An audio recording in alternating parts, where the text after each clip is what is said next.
one way to make the stud model faster and easier to create is to create assemblies of groups of studs. And so this is a general kind of idea that by anything that's repeated multiple times, build a family to represent that that assembly, and then you can just pop it all over your model. So this is called a nested family. So it's a family which contains other families.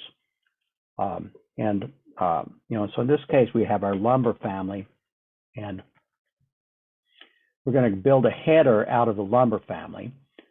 So we've got the lumber family here, and before I get too far in this, I want to make sure that's set up right.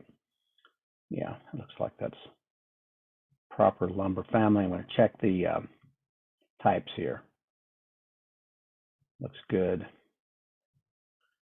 Looks good. Looks good.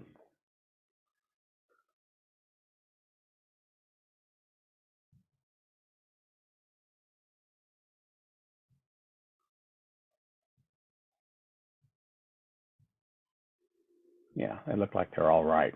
So I'm going to save this to make sure I've got it on the drive. And so the header is made up of 2 pieces of lumber and 1 piece of plywood that nests in between it, and that is also 5.5 inches tall.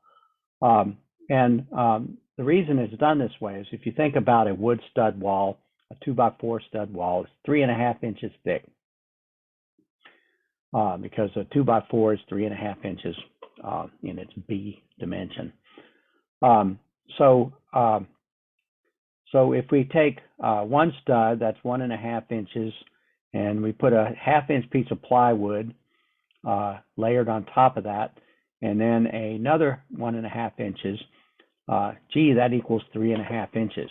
So that assembly of stud, plywood, stud is 3.5 inches wide, and it makes a perfect header that provides a nailing surface on the outside, a nailing surface on the inside that's flush with the faces of the stud.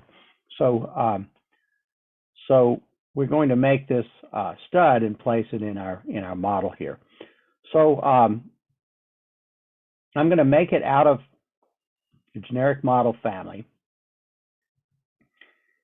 but I'm going to nest that plywood and that lumber into the generic model family, so I don't have to draw them over again.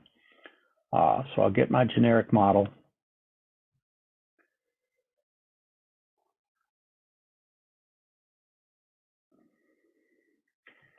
And because I want to see it on the face, I'm going to draw it a little bit differently this time.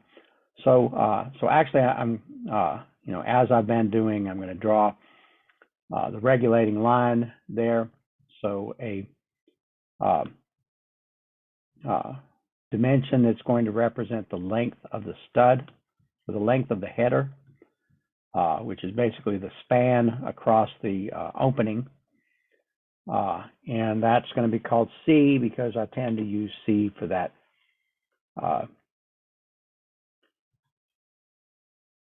dimension that changes kind of arbitrarily. So for every instance, that could be different. We test that, and it looks okay.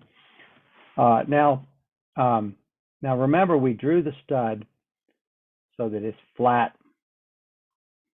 The 1.5 inch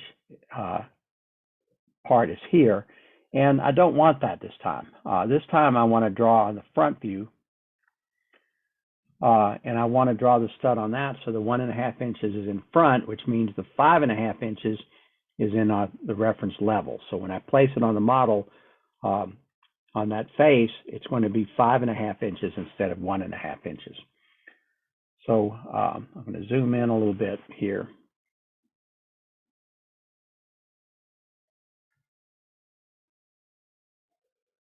And actually scroll it down because I do still want to draw it underneath the reference level. So now I'm going to go to my lumber, and I'm going to load it into my family 8. And I'm going to place on a work plane. And I don't want that work plane to be the reference level. I want that work plane to be the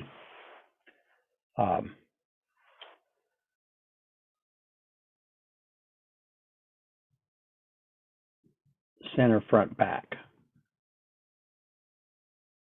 I'm drawing on the front view.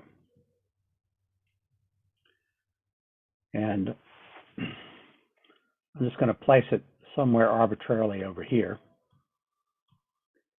And click it and rotate it. And it's kind of easier to place the rotation and right here. So 90-degree rotation.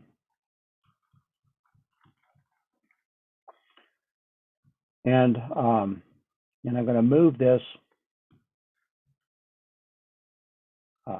object from here to there. And I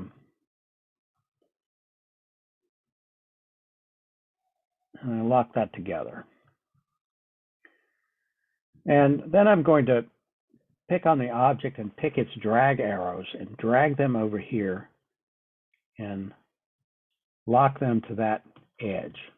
And then I can test this by dragging it around and see how it moves.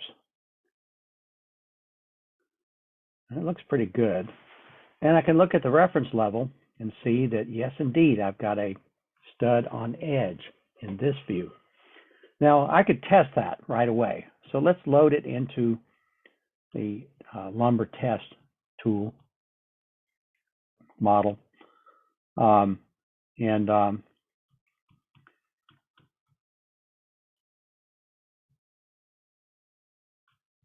And I've got my usual error. So let's go back to that error. Go back and fix that error. I have to go to my categories here and turn off always vertical and turn on work plane base and load it back in the project.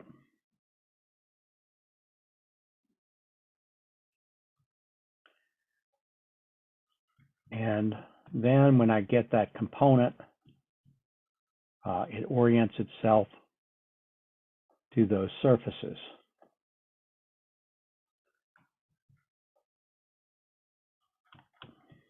Sorry, I accidentally placed one. Now, I want my drawing plane to be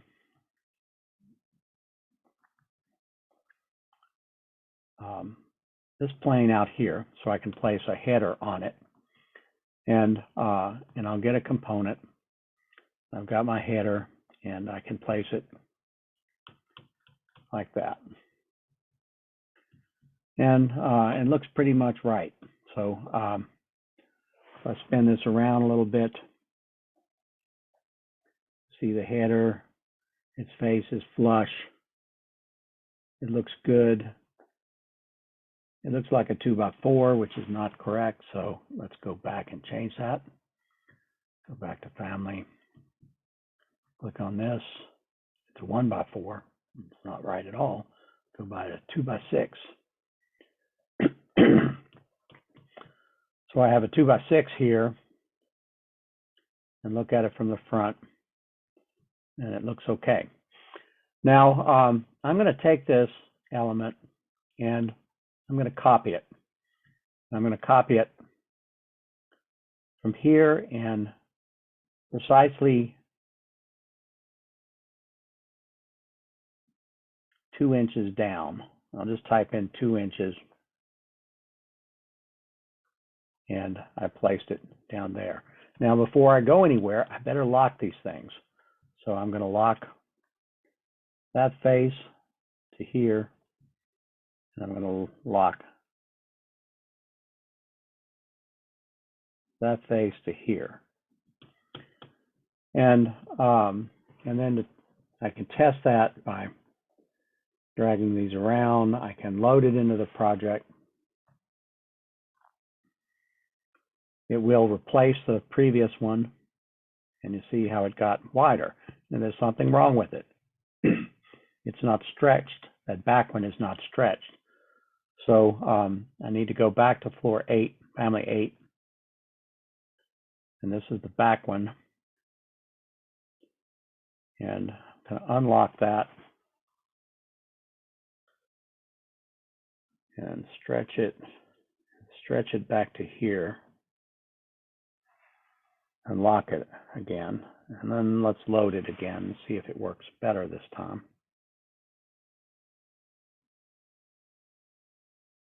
Nope, it's still not stretching.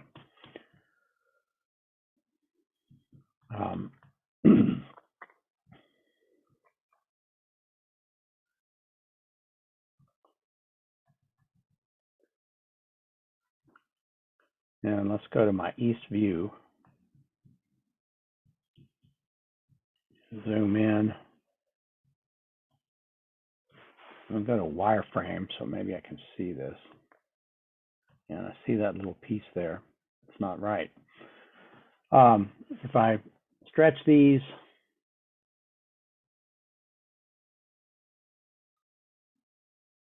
that's okay. And I'll go back to my lumber. I'm going to move this one over here.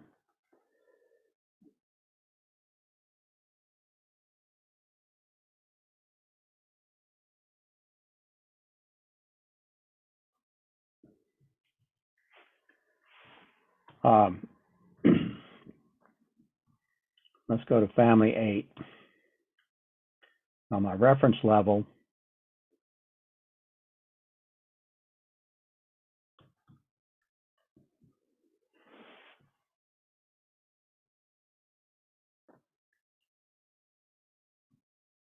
it's showing it's not locked, so I'm going to lock it.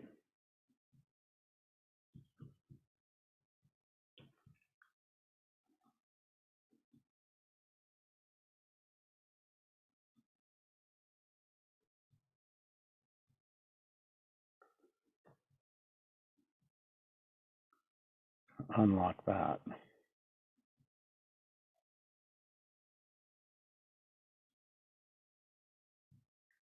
Lock that.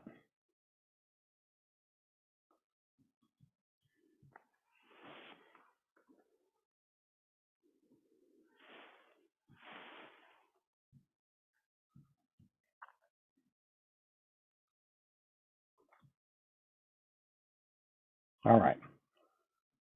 Looks promising. Move that. It looks okay. Go to the 3D view. Still doesn't look right.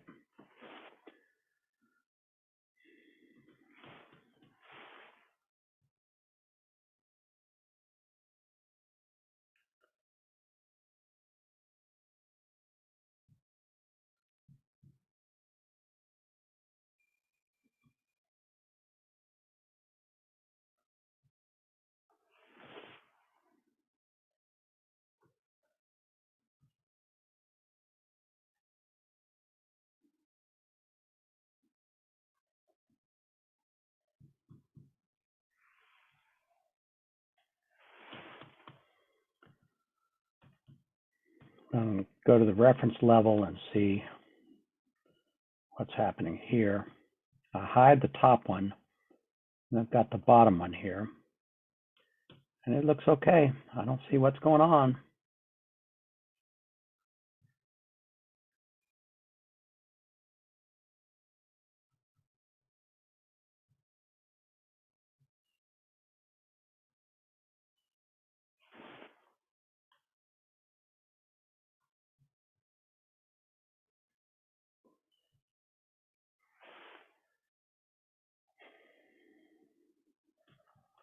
Back one's not moving the way it's supposed to.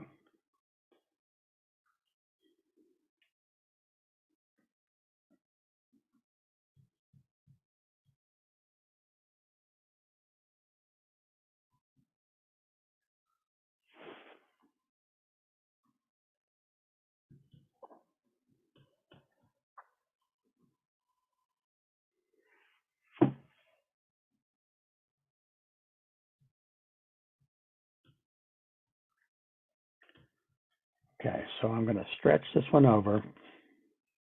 I unlocked both of the constraints on it. Stretch that one over. I'm going to move this one. Should let me do that. And I'm going to move it back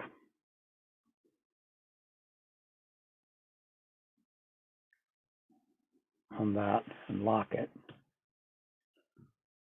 And load it into my lumber, test lumber, see if it works. Yeah. See, the order that the things are constrained is important. So always constrain it first to those locked planes that define the X, Y, and or define the X-axis and the Y-axis and the Z-axis. So so now I've got it behaving the way I want it to. Now the last thing to do here is I've got my plywood element here, and I'm going to load that into the project, the family 8. And I'm going to place it on a face, and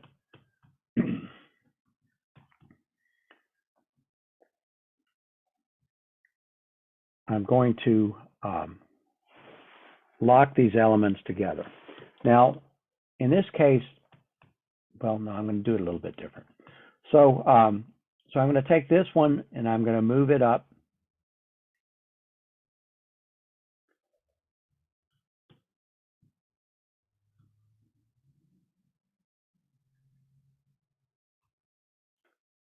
And lock it to that.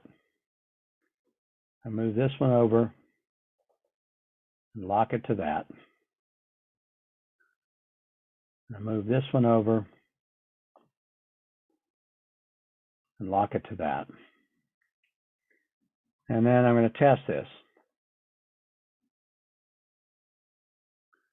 Now the last one I'm going to do in a slightly different way. And I could create a reference plane here and pull it down to that reference plane. I could pull it down and lock it to that, and Revit would give me a warning, but I want to do it a different way. I want to pick this object. And so it's got a 7'6" dimension that way.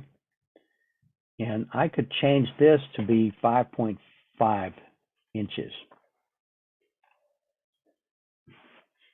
And it popped down to where it should be. And because it's 5.5 inches and that is not a parameter, that's not locked to anything, that's just the value of it, it's going to stay there. So, so I could check this out, and it's in the wrong place, which is okay. I can move it. I'll move it from here down to here, and now it's in the right place, and I can load it into my test.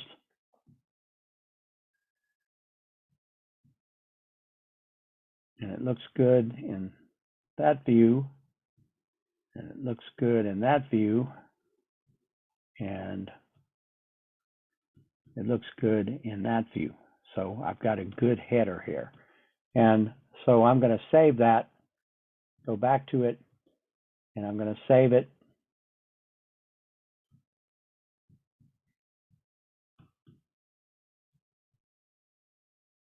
I'm going to replace the one I've got on here and save it. And I'll save it. And I've got what I was trying to get. So now you could think about building other assemblies, like you could build outriggers, you could build corner studs, you could create an entire door rough framing assembly or window rough framing assembly, and you could make them parametric so that you pull them apart and such. So, so you know, this is a challenge to you to think about how to create different assemblies that make your modeling go really fast and effectively.